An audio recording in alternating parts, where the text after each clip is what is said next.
که غواړې چې الله ستا دوست جوړ شي او الله ته په جنت کې ځای درکړي، نو دغه یوه واقعه ضرور درسره واوره، مخته شیر کړه. بی فاطمه رضی الله تعالی عنها هغه یو ورځ درې ډوډۍ پخېږي، درې روټۍ پخېږي، یوه یې د خپل ځان لپاره، یوه یې حضرت علي رضی الله عنه لپاره، یوه یې د حسن او د حسین لپاره. چې کله یې دسترخوان باندې ډوډۍ کښېښوله، نو په دې وخت کې دروازه وټکېدله.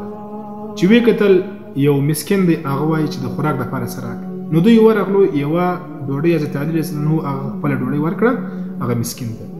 چې بیرته راغلی، بیا دروازه وټکېده او چې ویې کتل یو یتیم په دروازه باندې ولاړ دی، هغه هم وایي چې ماته یوه ډوډۍ راکړي.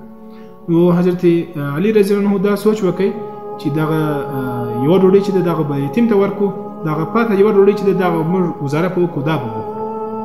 چې بیا دی راغلی، په دسترخوان باندې کښېناستی، بیا دروازه وټکېده. چې ورغلی یو قیدی دی او هغه هم ډوډۍ غواړي. نو حسن او حسین دوی دواړو د خپله ډوډۍ، هغه درېیمه ډوډۍ هم د قیدي ته ورکړه. نو چې کله دوی دغسې وکړل، الله ته د دوی دا عمل دومره خوښ سلو، الله آیتونه نازل کړل، ویطعمون الطعام علی حبه مسکینا ویتیما واسیرا. دا هغه کسان دي چې یو مسکین او یتیم او قیدي ته د زړه د اخلاص، د زړه د محبته دوی ته خوراک ورکوي، دوی ته صدقه کوي. او چې کم څوک داسې عمل کوي، الله فرمایي چې کم څوک داسې کوي، الله فرمایي لهم دار السلام عند ربهم وهو وليهم. الله فرمایي زه د هغه کسان دوست یم او دوی له به زه جنت ورکوم چې کم چا کې دغه صفات راسي.